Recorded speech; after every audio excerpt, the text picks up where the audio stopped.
Good evening, everybody. Welcome back to the Blind Press YouTube channel. And it is Saturday, which means it is Trek Day. And we are here to talk about our favorite Trek destruction. And this could be like an exploding ship, or a destroyed planet, Or an or exploding ego. an exploding ego, maybe, or even even there have been some spectacular erasures of species. So that could be covered too. So with it's a destructive episode here on the Star Trek stream today, and Skep found a couple of lists. You were I saying, did. yeah, explosions and best ship explosions. Yeah, the way I looked at this was it was such a broad thing. Find the best, kind of your favorite examples of something being destroyed or something blowing up, which is what I think of when I think of destruction in Star Trek. And that covers a lot of territory because, for one thing, destruction is pretty easy. It's a way to move plot along. So it's something that the Star Trek writers go to periodically to get something done, to put meaning into a plot, to get the audience on board with a revenge theme or whatever it happens to be. As a result, there's actually quite a bank of fine ship explosions, and a guy made a list, and I thought it was kind of interesting. He put it out for a poll, and I'll go bottom to top. Uh, what what were the public's favorite Trek ship explosions? Nice. In number, let's see, how many do you have? One, two, three, four, five, six, seven, eight, nine. Yeah, he had. He did it for 9 ships. He had Okay. 9 ships ranked. Okay, and coming in at number 9, it's actually tied for number 9. No, I'm sorry. Number 9 was the Ferengi shuttle that got essentially got 1% of the vote, and in Perfect Mate. Oh, that okay. Yeah. Okay, Okay. so Yeah. that was pretty nice explosion, Yeah. and as explosions go, places 8 and 7 are the two that are tied, and they're occupied by the Merchantman in Star Trek Three Mm-hmm. and the Kardashian warship in Way of the Warrior, which I'm surprised. I thought that would be higher. Yeah. So That did that I. that would be like probably my number 3. But anyway, then the next one, I'm having to. Okay, the next one was the assimilated transport in Regeneration, which is that's a quality Yeah. explosion. Yeah. Assimilated transport, and then next place was the USS Grissom in Star Trek Three, of course, Mm, and even a lot of people be very familiar with that. yeah. I thought it was a pretty conventional explosion, rather high on the list. There are others I would have put higher than this, but it's like I said, it's a very unscientific poll. Anyway, the next one was the USS Equinox in Equinox. That was a good one. Yep, and that one I think is very appropriate to be ranked in. I guess that's what, 4th place, and then 3rd place was the Scimitar in Star Trek Nemesis. A lot of people like that one, and I can see I it's a flashy explosion. it's very flashy, and I think a lot of people liked Nemesis for And whatever. the ship was massive. It was a dreadnought. It was a Yes. ginormous ship. So having a nice explosion, yeah, I can see that. Yeah, very, very yeah. So you had that going for it. Number 2, was actually the one I would have had in number 1, and that is the Klingon bird of prey in Star Trek 6. Yeah. That's an outstanding explosion. That was good. And their number 1 was the USS Odyssey, of course, in the Really? Jem'Hadar.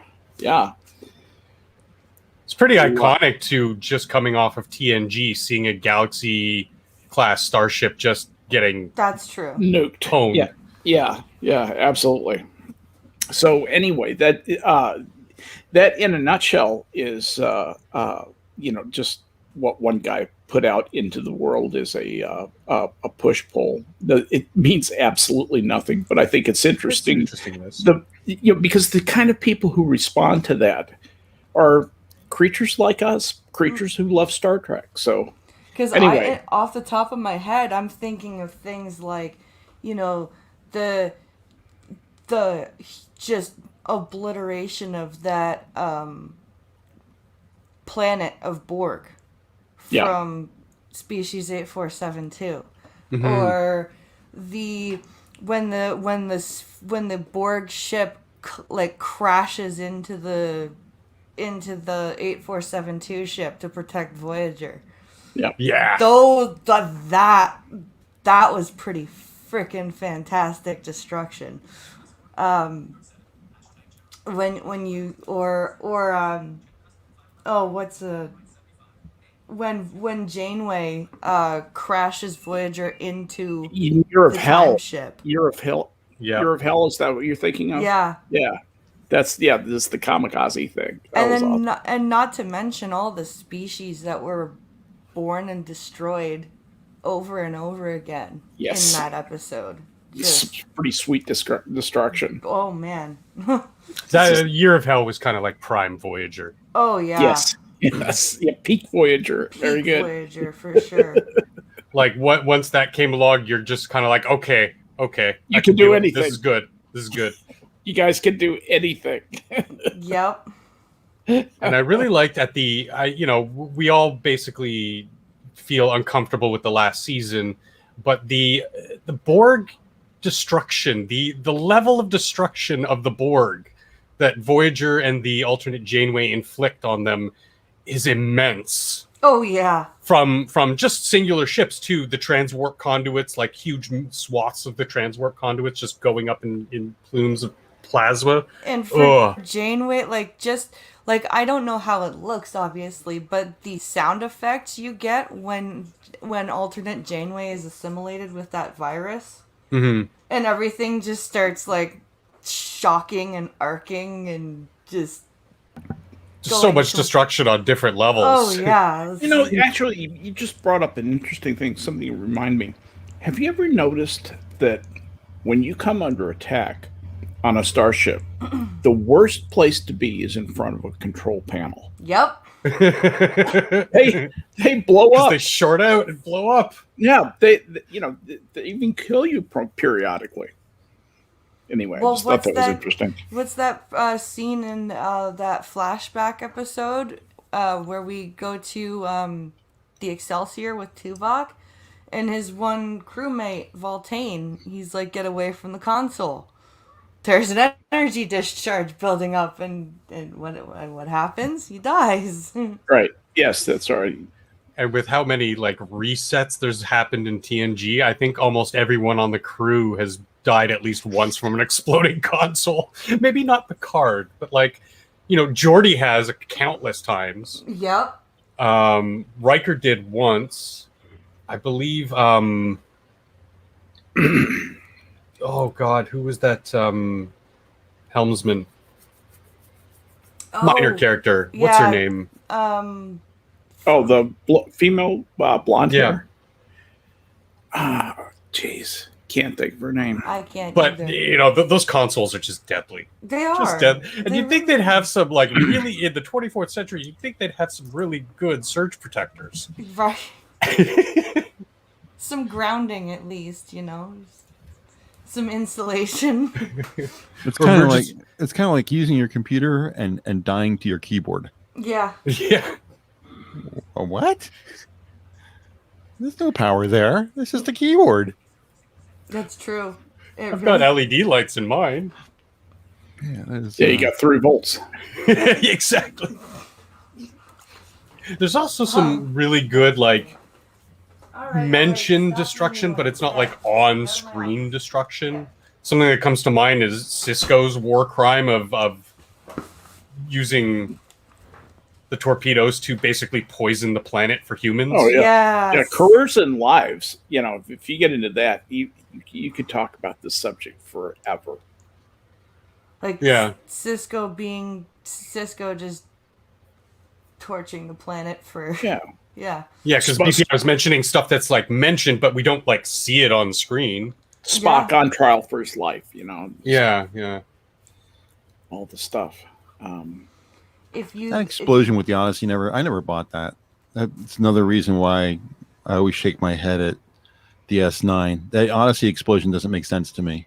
I mean, we're talking, suspension of disbelief here in its entirety about the entire show, but some masks are bigger than others, though. I know that one we just didn't quite make any sense. The Raider hit it at its neck.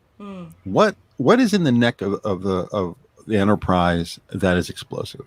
It's the one thing on the ship that isn't explosive. Yeah. It's actually meant to come apart. Yeah. The warp core, the impulse is on the whatchamacallit on the nacelles. Yeah. No, well the impulse saucer section. Yeah. So why would running into the neck cause an explosion that would destroy the entire? I can't. That doesn't make sense. You know what I think? It would have been better if they just showed it all bent the hell up. That would be better. I think the entire Enterprise is just wired in series. Touch anything and it just blows up. Yeah, it's just boom. It's gone. It's very, very much like the way that the Nazgul in the Fellowship of the Ring are made of napalm. You touch them with a torch, they're gone. They're toast. I mean, they literally burn like they're made of napalm. Well, it's all that body butter that they're putting on. Yeah. You can eject the main dish and shoot it with a phaser, and that's okay. Right. But running a small ship into the neck where there's nothing that can explode. You're not. You actually make a pretty good point. Yeah, I mean, if the small ship explodes, that's great. All right, its warp core got all bent at a ship on impact, and it blew up, and that's great. But would that have destroyed the entire Galaxy class ship? No, it just doesn't make it. I thought would have been even more dramatic would be to have it bend the ship at the neck so that the saucer section was off. Home. Yeah, it said it was like bent, all screwed up and bent. That would have been more dramatic than just it's dead. Yeah, but I think you're right. But it is a warp core explosion. That's from an area that doesn't have the warp core. Well, the ship running into it. The ship running into it that little one is arguably having a warp core explosion, and even a small warp core explosion, relative to the size of even of any class of ship of any kind. Yeah, even a Borg cube. Yeah, that's true. A warp core explosion is gigantic. It's an amazing amount of energy. But look at the explosion. It really wasn't that big. Well, if you think about it, there have been times in TNG when there have been unavoidable warp core explosions, and does Picard always say, "Back us off, back us off"? Well, of course, he doesn't want to get hit by anything. Even though they're a big ship and it might be a small ship with a smaller warp core, you don't want to be in that explosion. Actually, statistically, the odds of being hit by even a particle of anything blowing up any distance away from you in space is essentially zero. It's effectively zero. Well, the distances in Star Trek don't make any sense anyway. You're not fighting another ship 30 feet away from you. No, these ships are thousands of kilometers far away from each other. You can't keep them in the same frame. I mean, they're just if you're shooting at somebody, it's a little tiny dot way over there. And that's why in Star Trek II, the Reliant versus the Enterprise was one of my favorite Star Trek battles of all time, because they really played into that Navy boat theme of long-range combat. But now they're scaling it down because they're hiding in pockets of gases or whatever. So you have those kinds of like strafing runs or poking out and trying to get a shot off before they can get it. It was good. It was a good. Probably battle. is the best fight, really, and of all the shows and absolutely. Everything. I would say so. And to lend to Hammer's point, like that's where a lot of my suspension of disbelief happens in a show I love, like DS9. With fighters, really?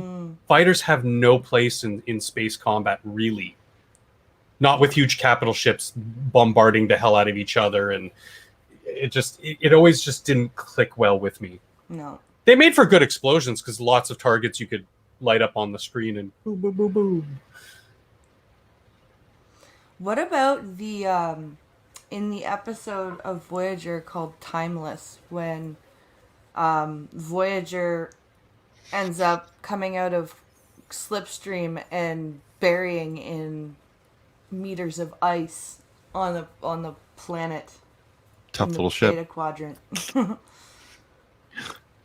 That Sorry. was pretty. No, that was a pretty destructive. I'm sure Warford pissed me using that line, but yeah, little. But yeah, when that crash, when that happens, that ship really takes a beating, and it's like nothing breaks off, nothing splinters, there's no fracturing. It just I'm surprised. buries. I was just like, how are they able to move around? It doesn't have a neck, right? It doesn't have a neck. Yeah, that's.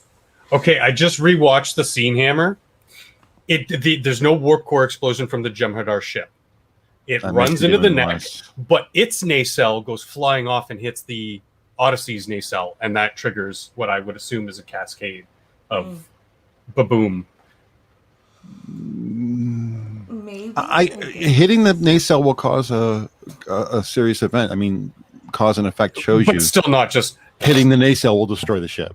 So Yep. that's a truth, but that seems like an awful small ship to hit an awfully big nacelle and cause that. But whatever. It was about the size of the secondary hull itself. No, you got me questioning it, which was good. So I had to go back and rewatch that scene, and I'm like, you're right in that there is a little bit of suspension of belief, but it wasn't that bad. Sorry to. I think it would have derail. been a lot more dramatic and make a lot more sense if they just beat the daylights out of it to the point where it's all crippled up. That would have because hurt more. They already said that their phase polaron weapons are going right through their shield, so why not just play into that, have them hammer the hell out of them? Then how did the ship go through the shield then? That's a good point. Hmm. I'm just sitting here shrugging my shoulders. I don't know. It's just I mean, there's questionable things no matter what series you're watching. Sure. There's always like, what? That doesn't make sense. Yeah. But that one kind of just glares at me a bit. I get you. Then we have the destruction of the Yamato in the Contagion episode. Yeah. When you first said the Yamato, I thought of the one where they were in the what was his game, Naguro or whatever his name, Nagilum. Nagilum in When you said Yamato, the first thing I thought was Nagilum, Data, Nagilum. Yes.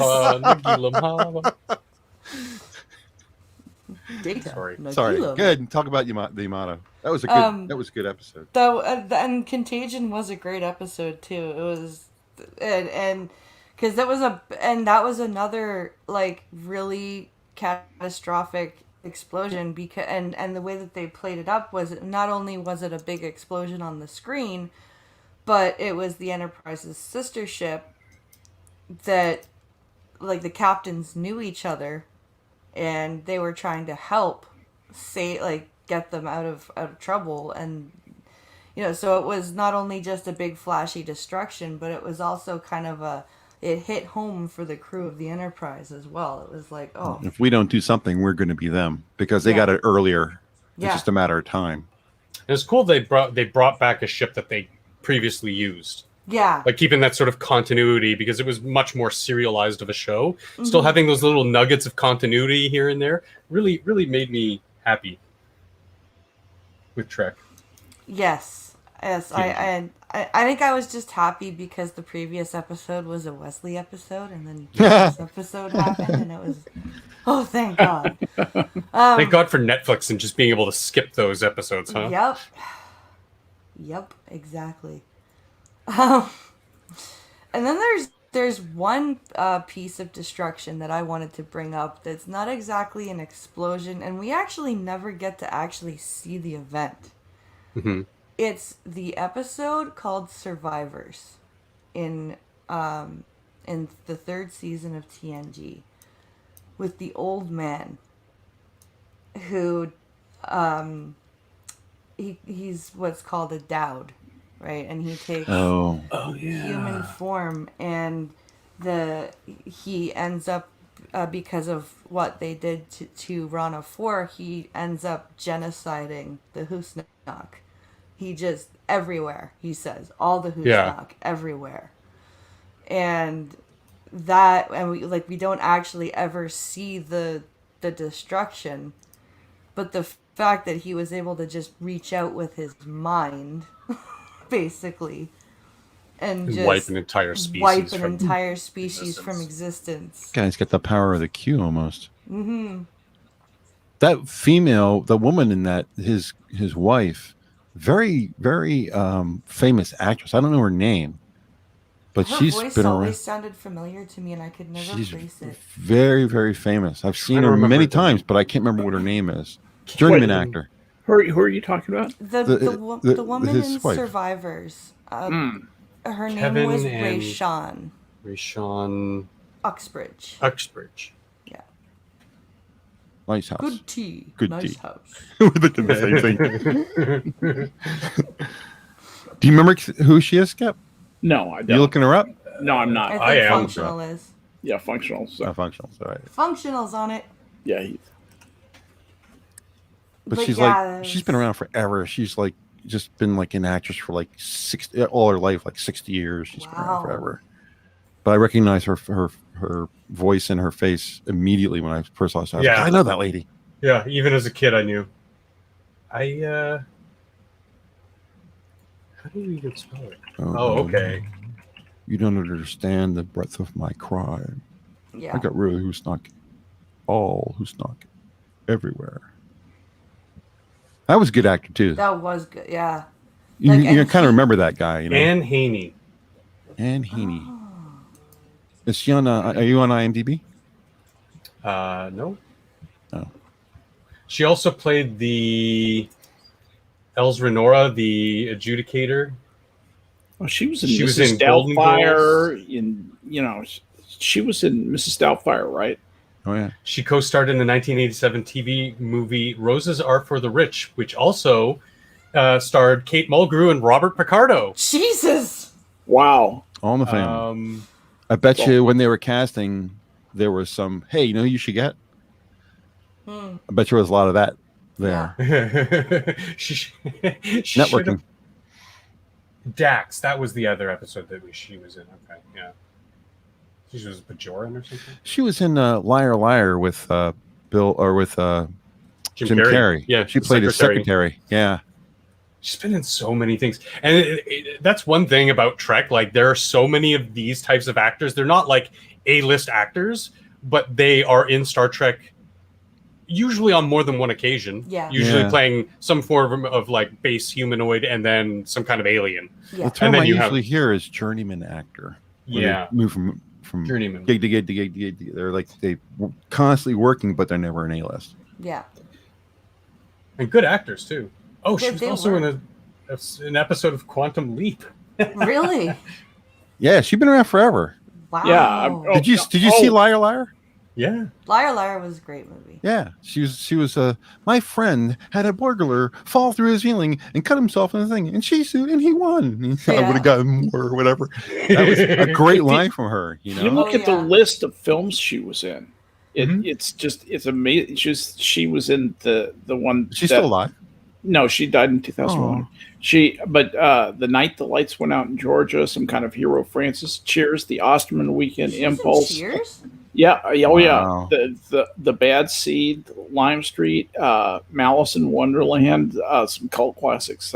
She was in The Twilight Zone. Really? She was Star Trek Next Generation, of course, and Quantum Leap, Northern Exposure, Golden Palace, Star Trek Deep Space Nine, Mrs. Doubtfire, The American President, NYPD Blue, Liar, Midnight in the Garden of Good and Evil, The Lesser Evil. She was in Psycho, the remake of Psycho. Who was she in Psycho? Mrs. Chambers. Oh. She was Mrs. Chambers, yeah. She was in Charmed, Curb Your Enthusiasm, The Out of Towners.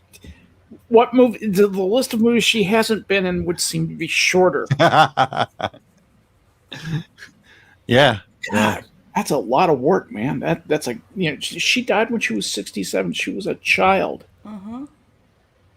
I mean, I'm just getting started. Bloody hell. Back to the Destruction. One of the greatest, objectively greatest destructions of all time throughout all Trek, the Great Tribble Hunt.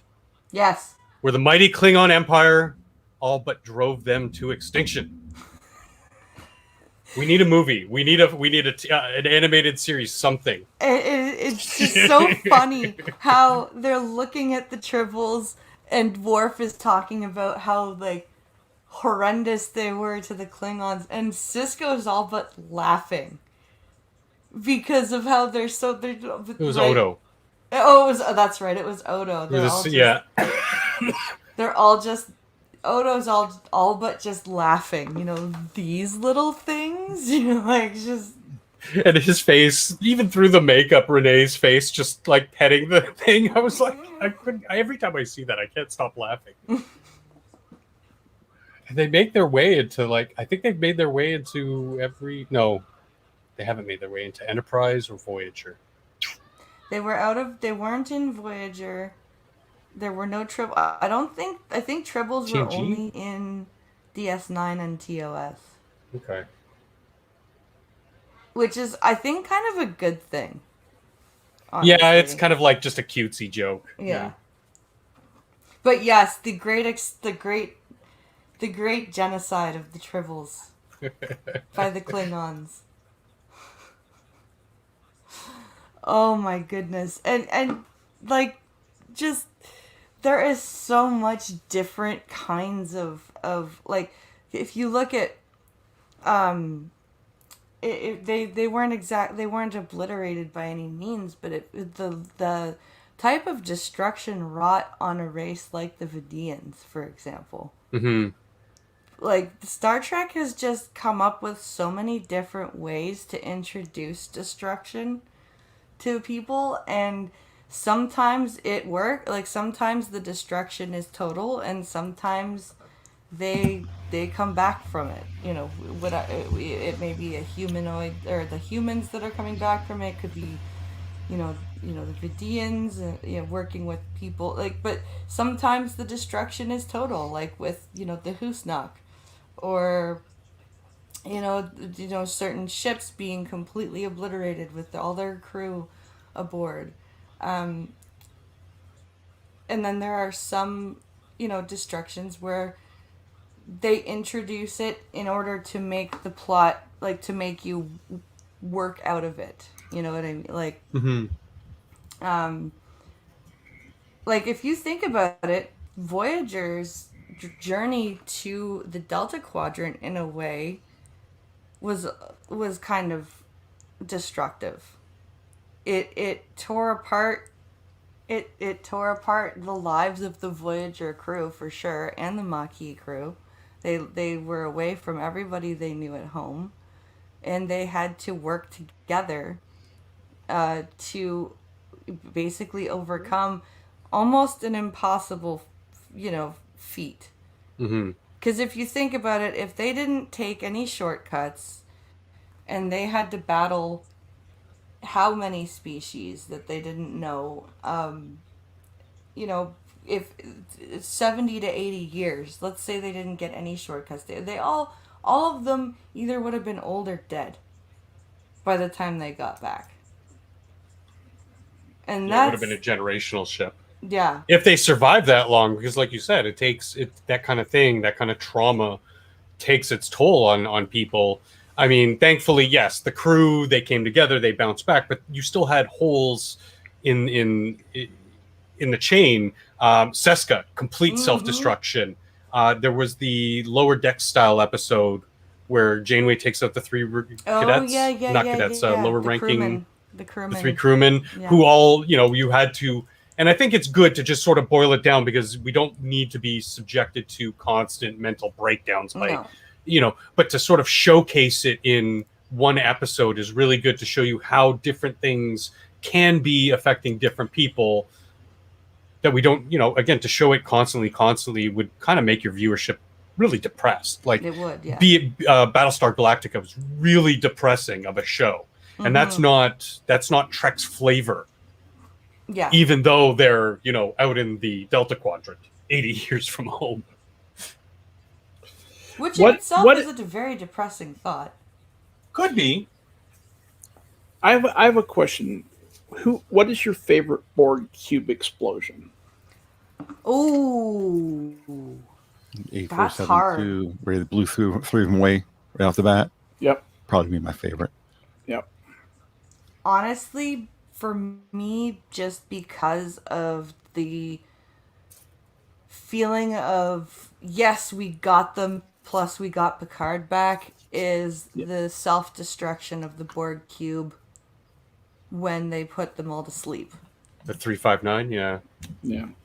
That was the one that first came to mind, but I'm thinking I have to go back to, again, the end of Voyager, when Voyager came roaring out of the blowing uppy explodey board. Was it a cube or a sphere? I think it was a sphere. I think it was a sphere, wasn't it? Following them. Let's see what it was. I've actually got it queued up here. I'm going to look at it. That looks all right. That one's a cube. No, they're both cubes. Oh, It's a cube. Yeah, that's a cube. Okay. And then, of course, what was it? First Contact. That was a satisfying, probably not my favorite, but a satisfying Borg explosion. I think one of the best Worf lines is in that movie. Assimilate this. Shoots the dish. What was the better explosion, the cube or the circle of the sphere? I think the cube. Really? One in Heart of it's Glory. bigger? Yeah. Because you just know how tough a cube is, Yes. especially in that A point in lot of time. lore about that. I just like the Yeah. way the circle kind of exploded from the inside, kind of blew its way out, as Yeah. opposed to the cube, which just kind of like Just Starscape. blow. Yeah. Yeah, exactly. Instantaneous. Yeah. The sphere reminded me of a battery when it's screwed up inside and it just kind of breaks out of the inside expands and blows itself out from the inside. I just thought the effect was really cool. I was like, wow, that's a pretty cool looking effect. Yeah, I like the differentiation in that effect, because obviously a sphere is equidistant from the center Right. on every angle, whereas the cube, you have different lengths, different That's smart. stress points. That's Plus, when a smart. Borg cube explodes, there's a little part of me that gets up really stressed that got another one down. Yay. Yeah. Another one bites the dust. Exactly. Really lends to the writing and how they built up the Borg like that. Oh, that occupies a space in my mind rent free. Are you kidding? Oh, That's funny. I worry Steph about still the has Borg. nightmares. I worry about the Borg, man. My uncle had me, because we were watching reruns of Best of Both Worlds in the 90s on the Space Channel. Functional knows what that is. Is that a Canadian thing? Yeah. Our version of sci-fi, basically. Yeah. Oh, sci-fi. Okay. And so It's like the wish.com of sci-fi. it is, yeah, Gotcha. exactly that. So he had me convinced that the Borg were actually coming to Earth, and we were watching this live on TV. A War of the and Worlds scenario. that I should go keep checking outside to make sure there were no Borg cubes coming. I was like 6, so it worked. Since we touched on it, I'd ask, what was your favorite individual's destruction? Whether it be them getting vaporized by a disruptor, or just a complete mental breakdown of somebody, or just a devastating defeat. I've got character. a few. Hit me. My first one is when Data comes back to the Enterprise from being captured by Kivas Fajo. And Kivas Fajo has lost everything, and all of his stolen stuff is being returned, and all he's just sitting in this cell in the brig, and he's like, you must be pleased, or you must be happy. He's like, no, I'm an android. No, it's almost worse for Kivas that Data didn't get the disruptor blast off. Yeah. Because instead of just vaporizing, he's now got to basically live in hell. Yeah. And it's worse for His own Kivas' personal- ego that Data still doesn't feel anything because he's an android. Right? Like, if you have an ego, like for your ego, even if your enemy is gloating at you, right?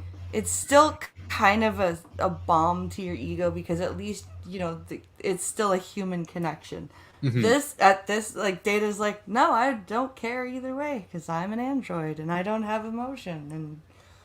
And, you know, it's just like, this is the end for you and I'm going on now. It's just, oh, it just sucked. Like, you can feel the misery in Fajo.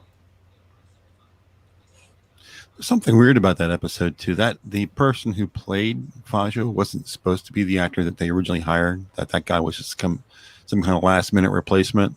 I'd have to go back and look, you know, through the Star Trek lore and database and all that kind of stuff to find it. But there was something very specific about that specific actor not actually being the guy that they wanted to have. That they had somebody else hired, and on the day of his shoot, something dramatic happened. He couldn't make it, so they just stuck him in there and went with him. Did a good job. Yeah. Yeah.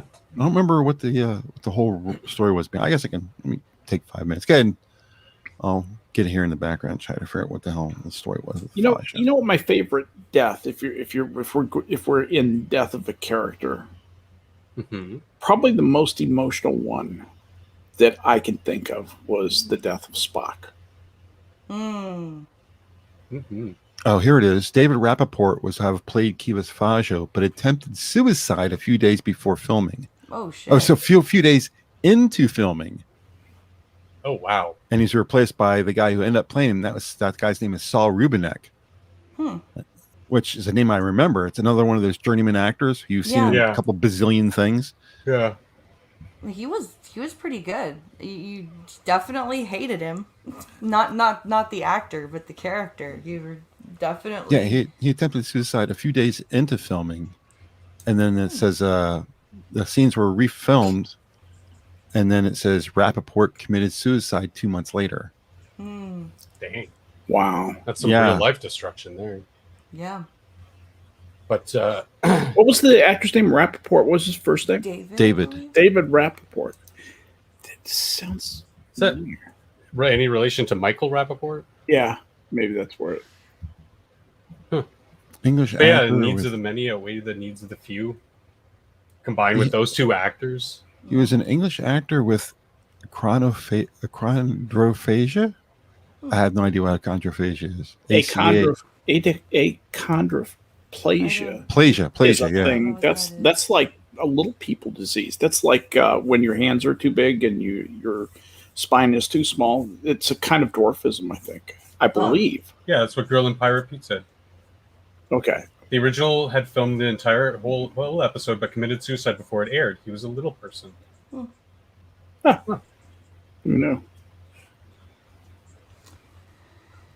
And then another character destruction for me is, you know, and she comes out of this, thankfully. It's not a permanent destruction, but Janeway comes pretty damn close in Equinox to just coming completely off the rails, and just losing touch with all of her Starfleet morals. Like when you go to torture somebody, yeah, as a Starfleet captain, I think you've pretty much crossed a lot of lines. You've crossed several lines. Yeah. For me, the pinnacle has got to be Four Lights. Now, Picard, there are two really big moments. Obviously, when he gets taken by the Borg and when he gets taken by the Cardassians, and he always bounces back. He always is able to collect himself and move on. But the destruction you see, and it is a combination of the writing and the actor himself. Yeah. Because Patrick Stewart's just incredible. In that episode of Four Lights, you see him. He's almost about to die as a person. Yeah. And it was heartfelt. It was tragic to watch on screen. Yeah. And man, like it gets you thinking. Like these are the heavy topics that Star Trek deals with. Like if you were in that kind of a situation, could you hold out even half as long as Jean-Luc did?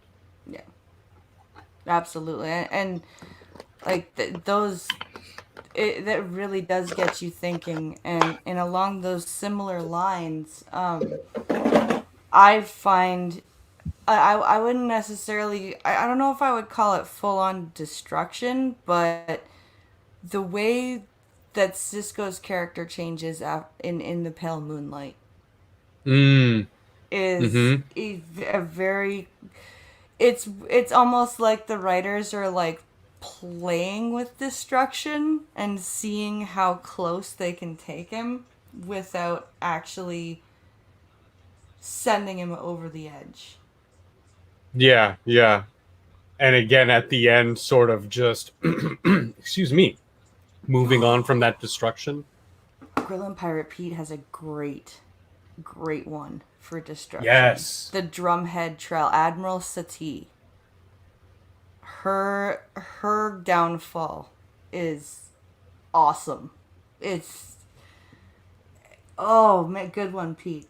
Good one. Yeah, because he totally destroys her with words. He does. Her own father's words. And she just loses her shit. She just loses her shit. I've brought down bigger men than you, Picard. It's like, whoa. Somebody's going cuckoo. Like, the whole room was just like, what? I have one for you. Ooh, what's that? When Kirk kills Edith. And saves history. That's, yeah. Talk about emotional. Especially with those time paradoxes. That was kind of like one of the grandfather absolutely paradoxes of that scale is like, you know, you have to let this one person die or else millions or billions or whatever will never exist. Right. Yeah. And it echoes throughout the series too, like, because that topic still comes up every now and then. And I still remember the face on DeForest Kelly when Kirk is holding him back. Yeah. Because it's it is 70s Trek, so it's a little dramatic, but you can see the pain in their faces. Yeah. As much as that was overwritten, it still was genuine. Yes, because the actors just brought it off. Yeah. The genuineness in their face. Speaking of genuineness, what about the end of Star Trek II, Wrath of Khan? Hi, Mommy. I mean, if you're not ugly crying during the final moments of that movie, there's something wrong with you. Yeah. I was much more upset at his burial than I was at anything else. Like even when he was in the chamber, chamber, and he puts his hand up and all that kind of stuff, I was like, damn, that's sad. But when Kirk's voice cracks, that gets me every time. Yeah, same. Yeah. Damn, the emotions are flooding back now. Yeah, just even thinking about it. I'm just exactly. For me, it's that's angry baby crying. Yeah, for me, it's in Nemesis when Data just goes goodbye. Yes, and then I'm just like, sad. oh, you assholes! I can't even watch Avengers Endgame anymore.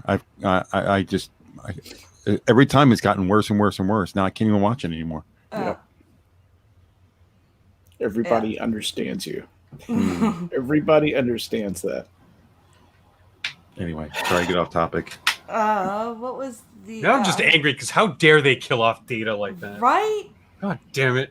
That was his request. Yeah, I know, but still. He hadn't put it in his contract, actually. Almost every star that gets killed is because the actor playing him wants him killed. That's why Han Solo died. Yeah. Yeah, Han, Jadzia, Data. They want to avoid the Sulu fate of typecast. Yeah. I, for one, don't mind recasting a role. If a person wants out of the role, okay, find somebody who can replace them or do better, and then... Sure. Yeah. If you can, okay, maybe yeah. off. You can't recast Han Solo. You could recast Tony Stark. Yeah, you can recast Tasha Yar, but you can't recast Han Solo. That's the difference between. You can uncast Tony Stark. In other words, just have an actor wear the armor 24/7 and use someone who can make his voice sound close enough. You can uncast them, but you can't recast them. That's got to be the same quippy delivery that Robert Downey Jr. gives. I don't think anybody else can do that quite as well as he does. And it was such a kick in the pants that he would come back for Picard for an episode. I'm just like, fuck you, Brent. Fuck you. Sorry, that just makes me a little angry. Yeah.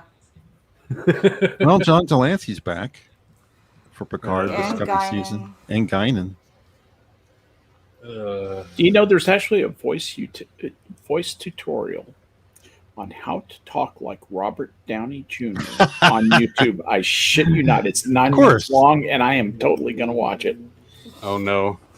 Of course there is. Skep's gunning to be the new Iron Man. Watch out, No, folks. it's not that I want to talk like him. I want to see how you teach someone to talk like him. He has That's a the very part I'm interested in. thin voice. I don't know He if anybody does. like us can, if any of the three of us have. We don't. Our voices have way too much bass to do. Yeah. Yeah. He's got a very high, like almost reedy. Yeah, voice. reedy. That's exactly the adjective Yeah, I was it's a good thinking term. of. Thin and reedy. So anyway, Let me guess. He turned into a baby. Sorry. so those are. Oh. I sometimes you just kind of come to the end of a stream, Yeah. and it's the end of the stream. I and think you're right. I think we're kind of there. We all kind of The just stream's going to destroy itself. yeah. The this stream will self-destruct in 5 minutes. self-destruct in 5. Yeah, exactly. So we all agree that cause and effect was the best destruction then. Oh yeah. Without a doubt. Abandon ship. All hands. Abandon ship. You hear a noise in the background that you don't hear very often is when this an impending hardcore explosion is going to happen. You hear that it's not just it's not just a red alert klaxon going off, but there's another sound in the background. I played it a couple times while we've been sitting here talking, and it's just a like a whistly sound in the background that I've never heard it before or since. I've only heard it in that episode, in that instance, and that was I it. wonder if that's being used to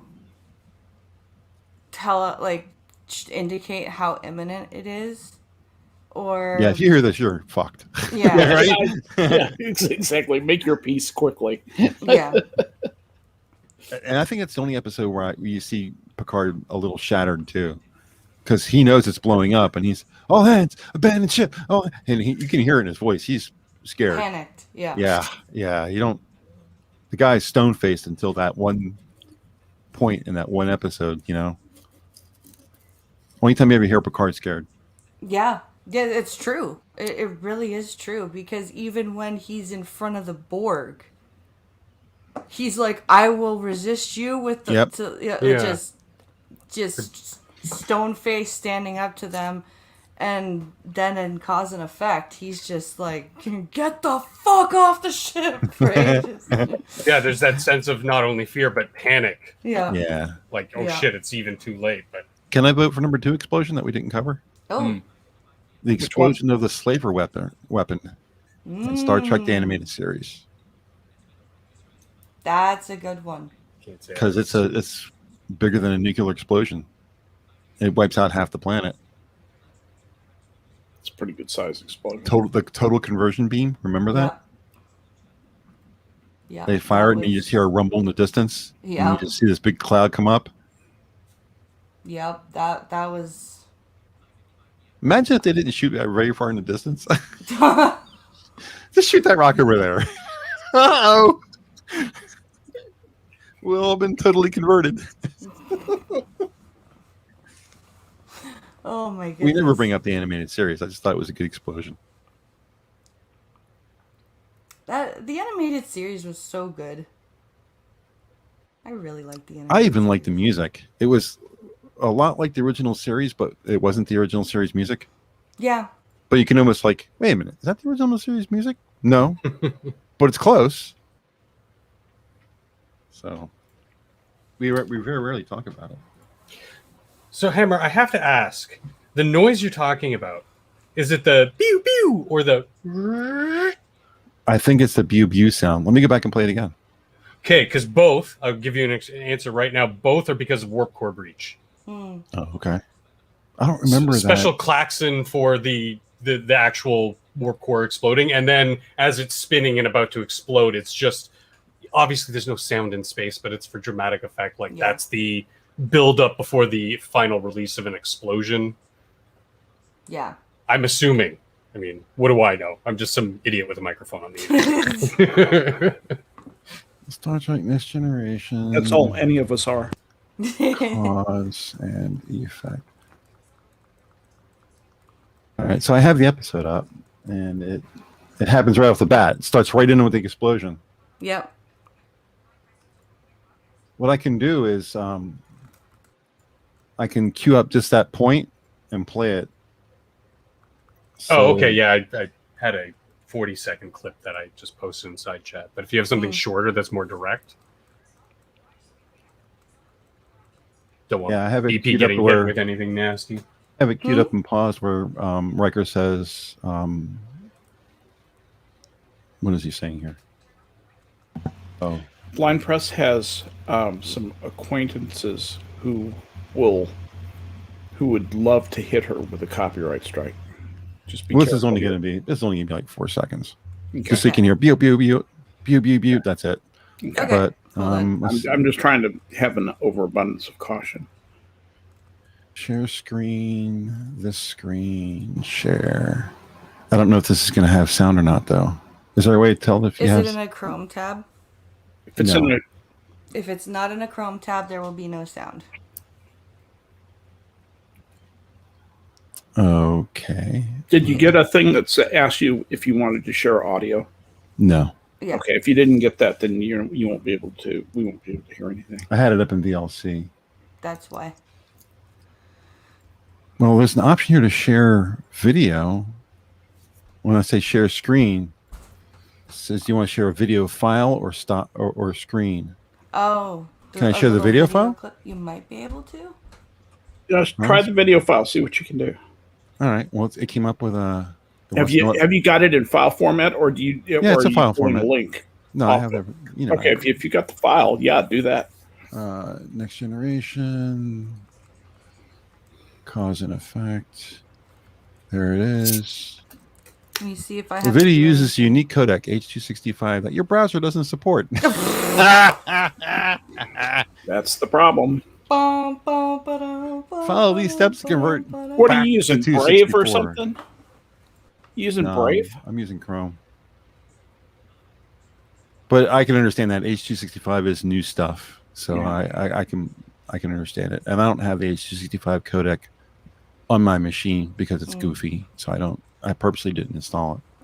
But they're telling me you do have it. I have it queued up if you want to share my screen. Okay, hold on. And it is in a Chrome tab, so it should. There we go. Have sound. No sound. No sound. Did you click the audio checkbox? Yeah, you gotta click share audio. It didn't. There's a checkbox.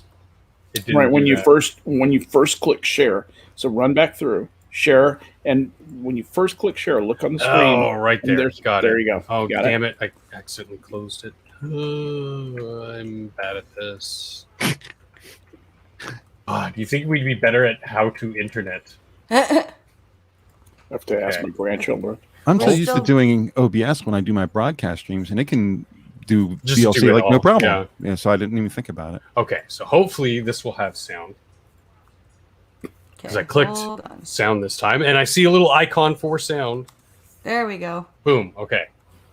Hopefully it's not too loud. Perfect. Good, successful. We are losing antimatter containment. Pew. Yeah, I hear it. Yeah, the pew pew pew pew. Yeah, you never hear that anywhere else in any other episode. It's only in this one, and it's scary, isn't it? Yeah, that is scary. That's kind of like the oh shit, we're all gonna die. Like all the people in that, like, you can hear. They're like, you can hear the buzz, like even over under the main actor's lines. You can hear the extras were told, okay, you need to be, buzzing around in some sort of panic sound. Like, you can hear it. Yeah. Who's scared in that scene? If you look at the characters, who's scared? Roe's not scared. Riker's got his damn leg up on the climb. Right. At least he started that way until he gets thrown to the ground. Yeah. Jordy is concerned, but he doesn't sound scared. The only people that sound scared to me in that entire thing are Picard and Crusher. Crusher says, injuries are coming in from all over the ship. Yeah. You know, and she sounds scared. And Data so does sounds Picard. annoyed. Data does sound annoyed. He does. Rose just like stone-faced. Yeah. But the funny is the two people that you wouldn't think would be rattled are the two people who are rattled in that scene. Yeah. But yeah, Now that you got sound, me watching it on repeat. that sound definitely sounds very death is imminent. Yeah, it does. All right. We have reached the end of the stream, guys, and I would just like to thank my panel, of course, for hanging out with me for another hour, and of course, thank you to the viewers for hanging out with us as well. Thanks for having us. Yeah, definitely. If you would like to watch Minions of the Zoo, please head over there tonight at 11:30 Eastern. Harry Channel is the keeper, and I believe Skep and Functional are on the panel. We will. As long as I don't go into a bread coma because I just made a batch of fresh loaves that as soon as the stream ends, pew! Yummy. And the coffee stream, of course, starts on Monday at Monday at 12 because it's a holiday and there's no orientation and mobility lesson. So What Monday holiday at is it? 12. It's called Victoria Day, so it's May 2-4 weekend. Queen It's Victoria's beer weekend. birthday. Yes. Some silly excuse to take another day off of work, you know. Right? Yeah. It's Exactly. a good one. Exactly. So on that note, guys, I'm gonna go and see if Pincalo is done making homemade burgers for dinner. Ooh. Yeah, yummy. That sounds good. Good husband. Good husband. Good husbando. And I hope you guys have a great rest of your weekend. And thank you all for watching. Bye, everybody. Bye, everybody. Bye.